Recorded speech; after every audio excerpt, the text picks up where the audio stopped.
So a quick introduction regarding myself. My name is Minnie and I am from ISKCON Edmonton. I am not as near qualified to deliver a lecture on Bhagavad-gītā, but we are learning and we are using this as a platform to learn so that we can eventually get to that stage. So with that, I will begin with today's lecture with the invocation prayers. So, yeah, please recite with me if you can. You can stay on mute. Om Jnanatimirandhasya Jnananjana Shalakaya Chakshurunmilitam Yena Tasmai Shri Guruve Namaha Shri Chaitanya Manobhishtam Sthapitam Yena Bhutale Swayam Rupa Kadamayam Dadati Swapadantikam Vandeham Shri Guru Shri Utapadakamalam Shri Gurun Vaishnavamscha Shri Rupam Sagarjatam Saganu Raghunatanvitam Tam Sajivam Sadhavetam Savadhutam Parijana Sahitam Krishna Chaitanya Devam Shri Radha Krishna Padan Sahagana Lalita Shri Vishakhan Vistamscha He Krishna Karuna Sindhu Deenabandhu Jagatpate Gopesha Gopika Kanta Radha Kanta Namostute Tapta Kanchana Gaurangi Radhe Vrindavaneshwari Vrishabhanu Sute Devi Pranamami Hari Priye Vanchakalpatriyubhyascha Kripa Sindhubhya eva cha Patitanam Pavanebhyo Vaishnavebhyo Namo Namaha Jai Shri Krishna Chaitanya Prabhu Nityananda Shri Advaita Gadadhara Shrivasadi Gaura Bhaktavrinda Hare Krishna Krishna Krishna Hare Hare Hare Rama Rama Rama Hare Hare Hare Krishna Krishna Krishna Hare Hare Hare Rama Rama Rama Hare Hare Hare Krishna Krishna Krishna Hare Hare Hare Rama Rama Hare Hare.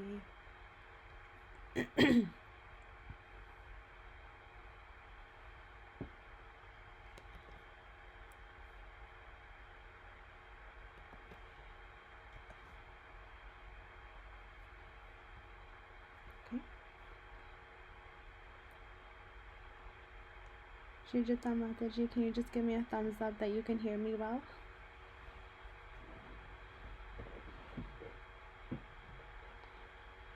Yeah? Oh, okay, good. Thank you.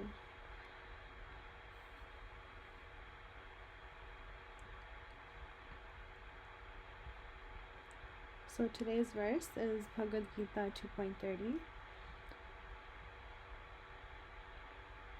I will recite it first. So it is Dehi Nityam Avadhyo Ayam Dehe Sarvasya Bharata Tasmat Sarvani Bhutani Natvam Sochitam Arhasi. So synonyms: Dehi, the owner of the material body; Nityam means eternally; Avadhya, cannot be killed; Ayam, the soul; Dehe, in the body; Sarvasya, of everyone; Bharata, O descendant of Bharat; Tasmat, therefore; Sarvani, all; Bhutani, living entities that are born; Na means never; Tvam, you; Sochitam, Sochitam, to lament; Arhasi, to deserve. So this translation and purport is provided to us by His Grace A.C. Bhaktivedanta Srila Prabhupada Ki Jai. So the translation of this verse that I just read is, O descendant of Bharata, he who dwells in the body can never be slain. Therefore, you need not grieve for any living being. And the purport, Srila Prabhupada breaks this down. So Sri Krishna, he is the Lord, so he concludes the chapter of instruction on the immutable spirit soul. He describes that the immortal soul is in various ways. He establishes that the soul is immortal and the body is temporary. Therefore, Arjuna, as a Kshatriya, should not abandon his duty out of fear that his grandfather and teacher, Bhishma and Drona, will die in the battle. On the authority of Sri Krishna, one has to believe that there is a soul different from the material body. Not that there is no such thing as soul, or that living symptoms develop at a certain age of material maturity resulting from the interaction of chemicals. Though the soul is immortal, violence is not encouraged. But at the same time of war, it is not discouraged when there is an actual need for it. That need must be justified in terms of the sanction of the Lord, and not capriciously. So to break this down even further, I did some research, and what I came across is that there are people out there that think that animals and plants don't have souls. Does anybody here have that same misconception? No, I'm just kidding. Animals and plants definitely have souls, and it is actually written in the Srimad Bhagavatam that there are 8.4 billion species, and those are the amounts of births that we usually go through before we end up as a human, if we are a conditioned soul. We go through so many births. Like, for example, there might be a tree in your backyard. That person could be going through and repenting their sins that they have committed, and as long as their life is, as long as they're meant to be in your backyard as a tree, that they will be there for that time, and then after that they'll just change their body and go to another body, basically. So in that way, our soul never dies. We'll just change bodies when we die. Whenever we die, every time we die. So there's no point, is like I said, therefore you need not grieve for any living being. Will always exist. There's always been, we've always existed in the past, and we exist currently, and will always continue to exist even after our current body dies. A big point that we need to understand is that we are the soul and not the body. So our primary purpose should not be to live for the body. It should be for establishing our relationship with Krishna. It should be for surrendering to him. And I'll give you some examples of what that can entitle. But after hearing a few lectures on this specific topic, I have learned that you must not our soul never loses its relationship with God, even when covered. And a perfect example is a book that we read in our book club previously. It's called A Second Chance, and this is also a story that is derived from the Srimad Bhagavatam in Canto 6 specifically, and it's about a Jamil. And a Jamil is someone who fell deeply into their material life. So he was actually born into a Brahmana's family. He grew up learning and living in the accustomed life of a Brahmana because of the family that he was born into. And then when he was able to, when he got married, he also got married to a girl from a Brahmana's family. And up until that moment, his soul, it remained untouched. But then when he got in contact, he ended up running into a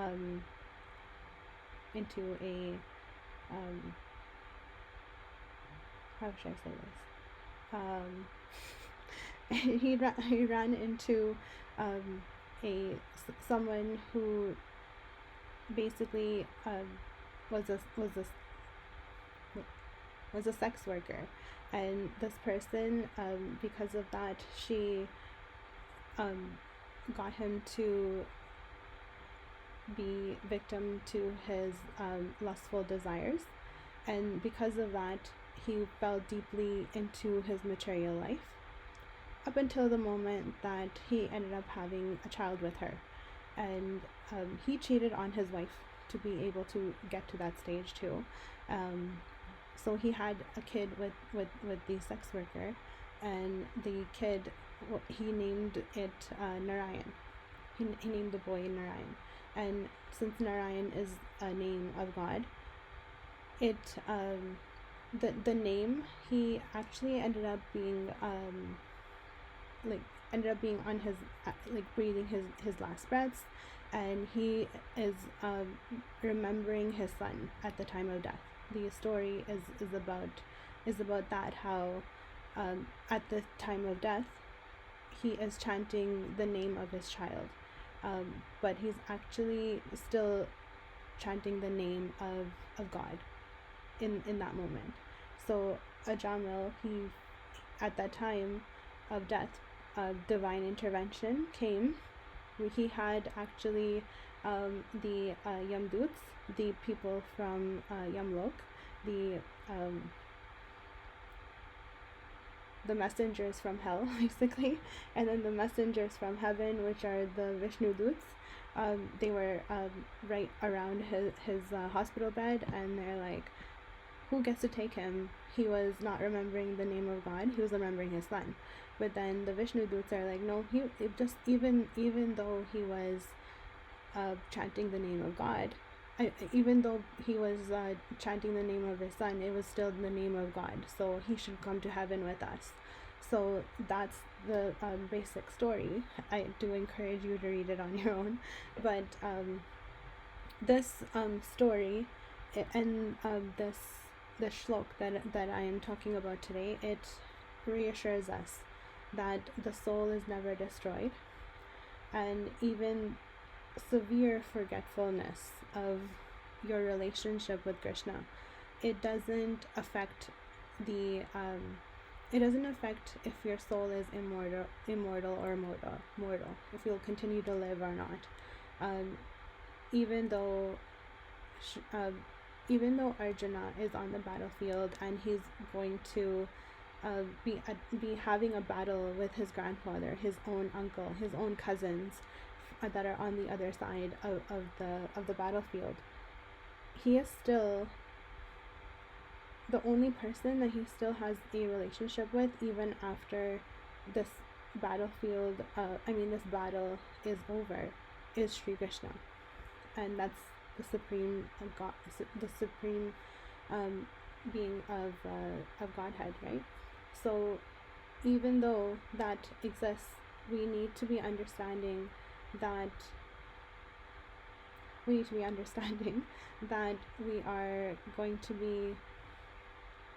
to be working on our relationship with Sri Krishna. That's what this means.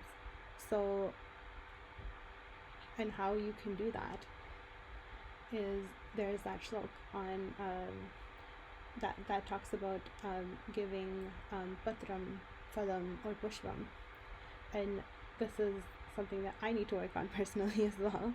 But what this means is that you can give Sri Krishna even the bare minimum. You can give him, you can offer anything to him with love. He will accept it. You must do something. You can even just bow in front of him every day. Do pranam. That is something that he will just admire you for. and that's you working on your relationship with God. You might not do anything else. You might not do any of the other 9 forms of devotional service that are the main ones, but you must work towards your relationship with Krishna. One must not fall into into the clutches of Maya, the material desires that we have. For example, our alarm can ring at 5 a.m. but we can choose to not to wake up. We can choose not to chant. We can choose to go back to sleep by hitting the snooze button. We can choose to scroll on our phones for as long as we want, right? This is because we desire comfort and stimulation over our connection with Krishna, and that's our mind continuing to trick us, to keep us away from being able to develop our connection with Krishna. Another example could be that how we could try to be someone else in our lives. So for example, you know how we have a spiritual life and a material life. It's not bringing them together but still keeping them separate. The difference is that what I'm trying to say is, for example, you can choose to be living you can choose to be going out with your friends.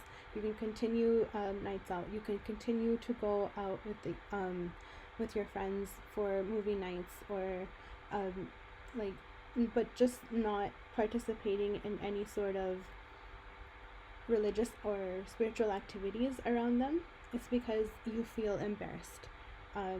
You laugh along with things that they laugh on, inappropriate jokes, for example, and using slurs to also just make fun of people. Like, those are some things that you can choose to do, but your desire for acceptance and belonging, it overrides your honesty in your relationship with God, and that is another trap that Maya sets up for us, that we should not be going towards.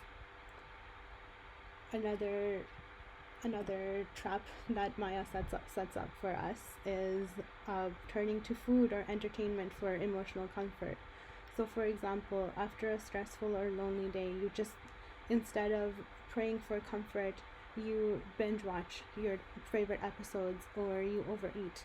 It's not that you're not really rejecting God in that moment. You're just saying that I need relief now, and your immediate sense of wanting to be relieved of that stress or of that pain, it feels more accessible than any sort of spiritual shelter, and that is also a driving factor that drives you away from Krishna. Another example is when we choose validation over our values. It's when we choose to do things just for the sake of our brain receiving that dopamine, saying that, okay, I need to hear praise about myself. I need attention. I need someone to admire me. It's because you make choices just to feel important or seen, even when it conflicts with your own humility or sincerity in your bhakti. It's like, for example, you desire your satisfaction of your own ego over you remembering or dedicating things that you do in the service of Krishna. Another example that I can talk about for hours is that we should be focused more on attending any sort of kirtan class or program, but instead of participating in those things, we choose to go to parties. We can choose to go and have casual hangouts with our friends, but it's not that you shouldn't do any of those things. It's that sometimes you should give a lot more importance to doing things for Krishna. We should be saying that our fear of missing out, which is in today's like Gen Z calls it FOMO. So our FOMO is stronger than our faith of spiritual gain. And we should, by all of these examples, what I'm trying to say is we should be focused on understanding what is our relationship with Krishna like right now, and what level do we want to take it to. Because even after we give up this body, the only person or the only being that will be there is Krishna. Our family, our friends will be there. The only person that we have an everlasting relationship is Sri Krishna. So another topic that I would like to talk about is how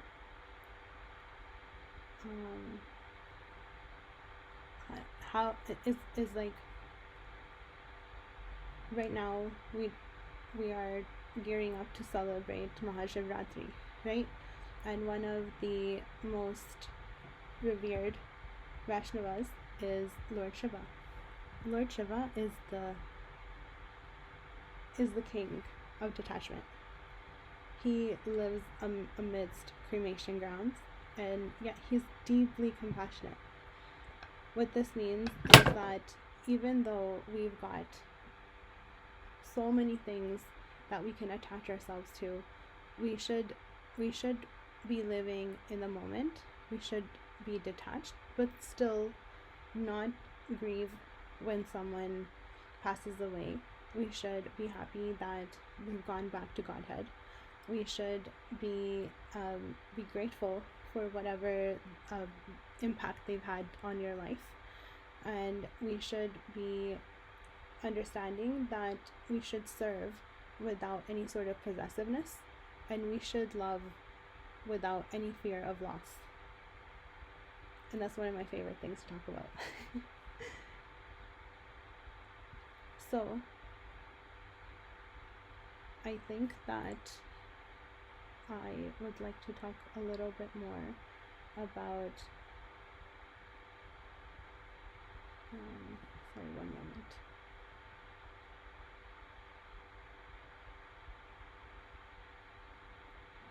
We should not forget that Krishna's position is the enjoyer. And what I mean by that is we should remember that when we do something, for example,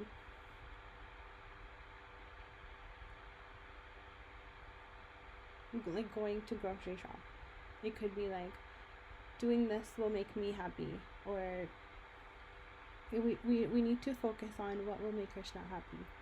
That's our ultimate goal. But it doesn't mean that we give up our material desires. It just means that we need to give priority to our spiritual life as well. And we need to combine our spiritual life with our material life. We don't keep it separate. So that is another point that I wanted to cover. It's just that our bhakti doesn't vanish. It gets covered when we forget that Krishna's position is not the enjoyer. When we refer to him as something, as like, when we don't consider Krishna as important, our bhakti still exists, but it just gets covered by Maya. We get so enveloped into what is going on around us that we forget to dedicate what we do to Krishna. We forget to think of him. We forget to do pranam to him. Like, these are the little things. And yeah, when we are feeling lonely, anxious, rejected, or overwhelmed, our inner mind might be like, I need to have some sort of escape. I need some sort of scrolling on my phone. I need to talk to my friend. I need to do my makeup and go out, and I need to have attention from other people. In these moments, we forget that we forget our relationship with God, not because we don't care, but because we're seeking comfort in the wrong place. And that's okay. Sometimes we will make mistakes, but we must. That's why there are classes like this, where there are people like me reminding you that we need to have a proper relationship with Krishna, and we need to be seeking comfort from him. We need to be surrendering our pain, our happiness, everything that we have to him. We need to let him be our sarthi.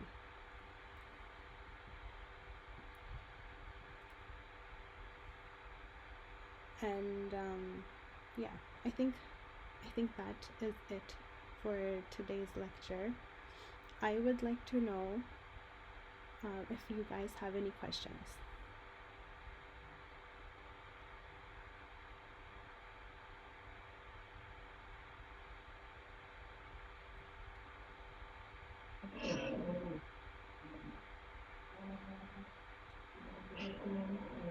Hare Krishna, would you like to ask any questions?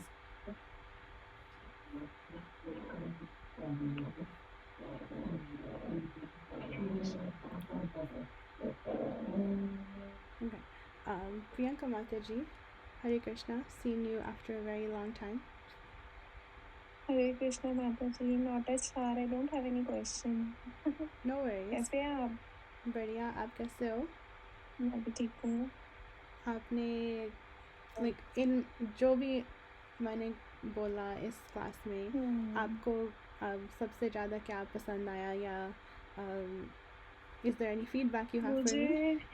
मुझे अभी एक चीज़ का enlightenment हुआ है आपकी teaching से कि हम थक कर आते हैं तो हम प्रे नहीं करते हैं, हम माया में पड़ जाते हैं दोबारा से. हम सीरीज लगा लेंगे, हम कुछ चैनल पे देखने लग जाएंगे टीवी पे. So we are not getting out from it. So that's what I like in this.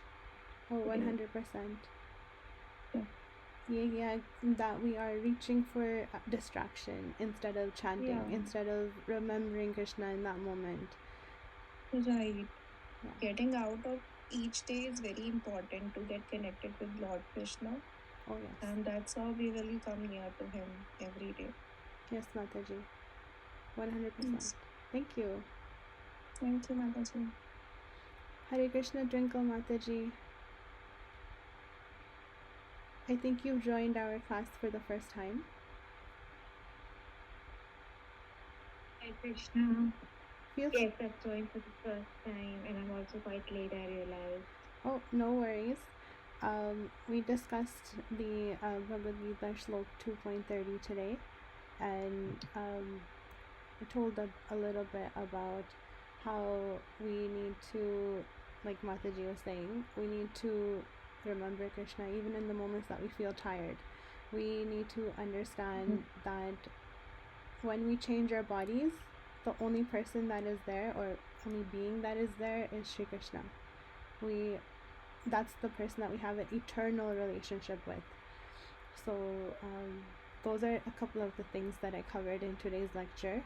I would like to let you know that we have this class every Tuesday at the same time. I believe you are in India, right? I'm in India, right? But I generally go for my yoga class that I teach yoga, but today it got cancelled. So by the time I'm joining you guys, I was slightly late, I suppose. No worries. I'm so happy that I got to talk to you. Feel free to join us next Saturday. Not next Saturday. I mean next Tuesday as well. I mean it's Tuesday here. I think it's Wednesday morning for you. Yeah.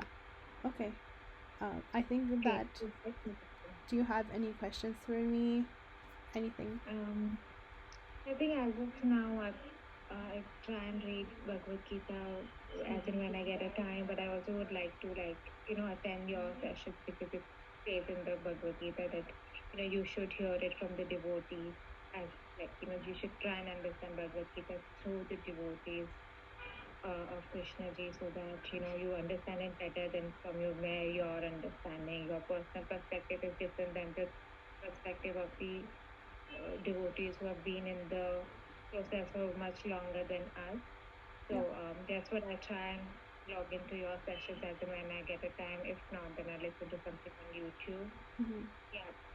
I'm also still in the process of understanding everything, and it changes me, but it has helped me a lot. Like it has very changed the way we look at things, and we understand where the false ego comes in and where we need to take it out of consideration. I understand that ego asking you for something and not your soul who needs it. So you need to understand the qualities of Krishna peace, like blissfulness and peace, and looking at everybody equally. So we try and remember those things and try and incorporate that in your own soul, in your own personality, so that you get minutely closer to Krishna peace. I mean, we try. Of course.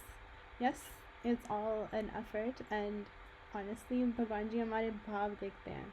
He doesn't see that whether we are doing it regularly. He wants us to do it regularly, but with good bhav, right?